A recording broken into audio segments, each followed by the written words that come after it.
जय भीम साथियों, आप सभी का द राइट चैनल पे स्वागत है। बहुत बहुत अभिनंदन है आप सभी लोगों का। तो जैसा कि आप देख रहे होंगे, शिक्षित बनो, संगठित रहो, संघर्ष करो। जितने भी बहुजन समाज के जो संगठन है या कहे कि जितनी भी राजनीति पार्टियां हैं, अक्सर इन तीन शब्दों का जो तीन लाइन में आपको दिख रहा है, दो दो शब्द जो हैं, इसका हर पार्टी और हर संगठन जो है इस्तेमाल करती है। आप देखेंगे जितने भी बहुजन समाज का जो संगठन है, सबसे पहला जो अक्षर आपको यही दिखेगा। क्या लगता है, शिक्षित बनो? कभी डॉक्टर अंबेडकर साहब ने ये बात कही थी? कभी नहीं कहा था। डॉक्टर अंबेडकर साहब ने ये बात कभी नहीं कहा था। आज जितनी भी क्षेत्रीय पार्टियां हैं या राष्ट्रीय पार्टियां हैं, सभी इसका इस्तेमाल करती है। और भारत के जो बहुजन समाज के जो लोग हैं, ये भी एक नारे के तौर पर भी ये बात कहा जाता है। सबसे पहले एक बात मैं बताता हूँ आपको। बहुजन जो समाज है, यह एक वंचित समाज है, यह एक शोषित समाज है, यह एक पीड़ित समाज है। बहुत सारे लोग आज भी हाशिए पे खड़े हैं। उस समय की बात थी जब डॉक्टर बी आर अम्बेडकर साहब ने इस चीज़ को समझा। उनको लगा कि अभी उनको ऐसा लगा कि हमारे समाज के लिए एक ऐसे संगठन की ज़रूरत है जहाँ पे लोगों को सामाजिक रूप से, राजनीतिक रूप से, आर्थिक रूप से सशक्त बनाया जा सके। वहाँ पे उनके कल्याण के लिए, उनके काम के लिए या उनके उद्धार के लिए कुछ काम किया जाए। और यही उद्देश्य था, यही मकसद था डॉक्टर बी आर अम्बेडकर का कि 20 जुलाई 1924 को उन्होंने एक सभा का, एक संगठन का निर्माण किया जिसका नाम था बहिष्कृत हितकारिणी सभा। और उन्होंने इसकी स्थापना बम्बई में किया। अब थोड़ा सा इसके उद्देश्यों पे भी बात करेंगे और जो मूल मंत्र की जो हम लोग बात करते हैं, जो गलत तरीके से ट्रांसलेट कर दिया गया और आज भी बहुजन इसका आलाप रटते रहते हैं। थोड़ा सा इसको समझने की ज़रूरत है कि वाकई में डॉक्टर अंबेडकर साहब ने क्या कहा था। अंबेडकर साहब ने जो कहा, क्या सच में यही कहा था? अंबेडकर साहब ने तो ये कभी नहीं कहा था, ये बातें कभी नहीं उन्होंने कहा।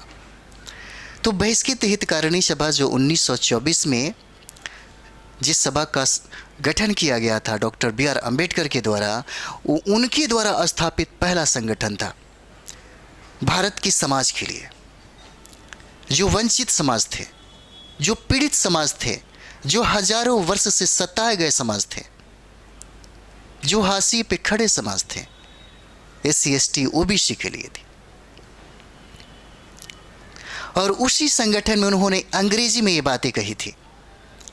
और अंग्रेजी में क्या कहा था, ये सुनिए पहले। अंग्रेजी में उन्होंने कहा था टू एजुकेट, टू ऑर्गेनाइज।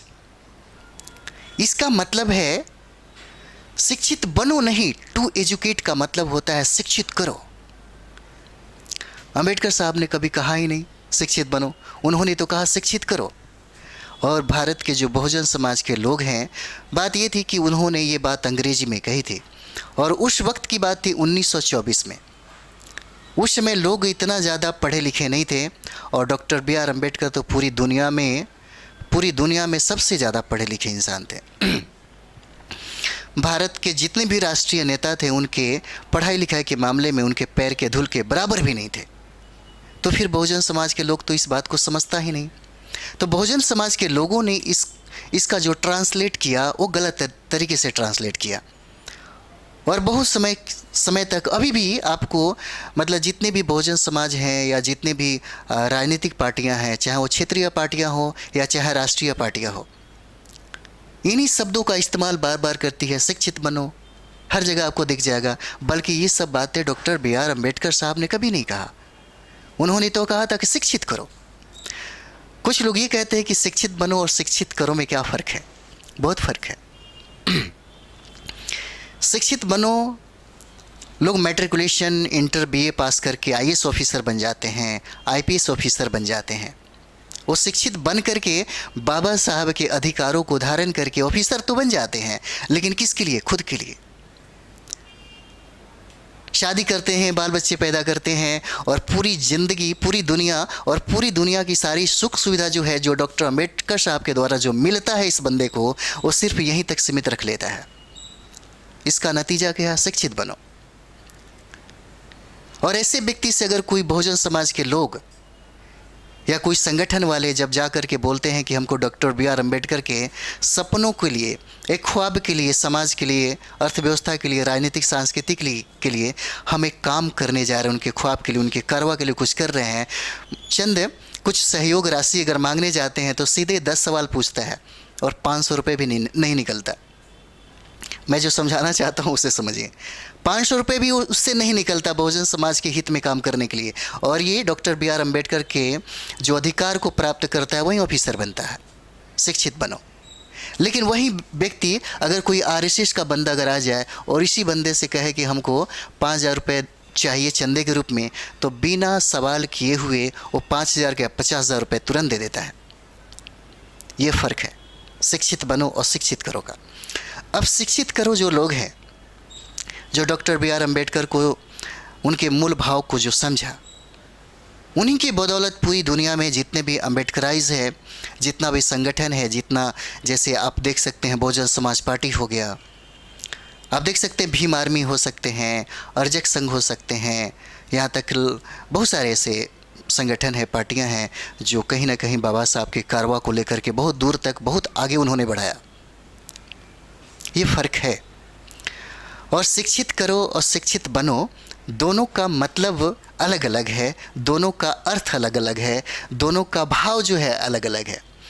तो अगर अंबेडकर साहब को आप पढ़ते हैं, अंबेडकर साहब को आप समझते हैं, तो कम से कम इनके विचारों पे, इनके सिद्धांतों पे ज़रूर आदमी को अडिग रहना चाहिए। जैसे आपको लगता है कि ये सब जो तीन, जो आपको दो शब्द का जो 3 लाइन दिख रहा है, इसमें पूरी दुनिया इसी को प्राप्त करके ही अपना विकास करती है, अपना कल्याण करता है। किसी समाज की सामाजिक सशक्तिकरण या आर्थिक सशक्तिकरण या राजनीतिक जो उद्धार होता है, इन्हीं से हो जाता है। और यही वजह होता है कि कहा भी जाता है कि डॉक्टर बी.आर. अम्बेडकर साहब का जो शब्द है शिक्षित बनो, ये सारे दर्द का दवा है।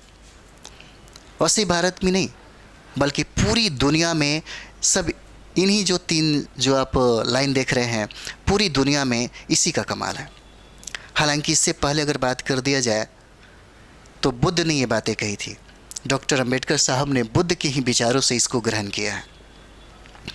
जैसे सबसे पहला लाइन, जैसे में आप कह सकते हैं कि डॉक्टर बी.आर. अम्बेडकर साहब ने कहा था शिक्षित करो, तो बुद्ध ने कहा था बुद्धम शरणम गच्छामि, यानी कि तुम्हें कहाँ जाना चाहिए। अगर तुम्हारा कल्याण कोई कर सकता है तो तुम्हें ज्ञान ही है, तुम्हें शिक्षा ही है जो तुम्हारे मकसद को प्राप्त कराता है। इसलिए बुद्ध ने भी शिक्षा की बात की, बुद्ध ने भी ज्ञान की बात की। बुद्धम शरणम, बुद्ध का मतलब ज्ञान होता है। बुद्धम शरणम गच्छामि, तुम्हें ज्ञान के शरण में जाना चाहिए। ब्रह्मा विष्णु महेश वाली बात उन्होंने कभी नहीं कहा, क्योंकि ब्रह्मा विष्णु महेश ये क्या करते हैं, ये आपको भरमा के रख देते हैं, है ना। भाग और भरोसे वाली जो बात होती है ना, ये क्या कौन करता है?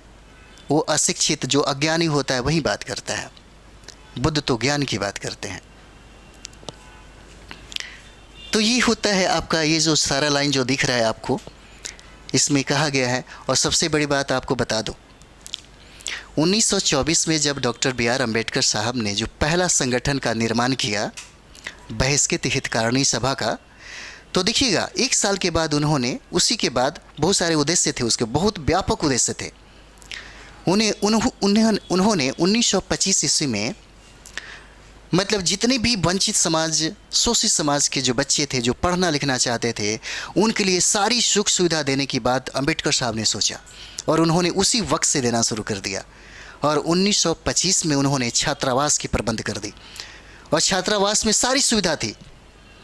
पढ़ाई लिखाई से संबंधित जितना भी सुख सुविधा चाहिए था, सारा सुख सुविधा डॉक्टर अम्बेडकर साहब के द्वारा दिया गया। और आज जितने भी पूरे भारत में ही नहीं बल्कि पूरी दुनिया में जो देखते होंगे, जो भी वंचित, शोषित और पीड़ित समाज के जो लोग हैं, उनके लिए एक अलग व्यवस्था किया गया ताकि वो मुख्य धारा में जोड़ा जा सके उनको पढ़ाई लिखाई के माध्यम से, उनको शैक्षणिक मतलब शिक्षा पे इतना ज़्यादा जोर दिया गया कि कम से कम वो मुख्य धारा में जुड़ सके। और यही वजह था कि भारत में जितने भी आप अंबेडकर छात्रावास देखते हैं वो सारा डॉक्टर बी आर अम्बेडकर का ही देन था।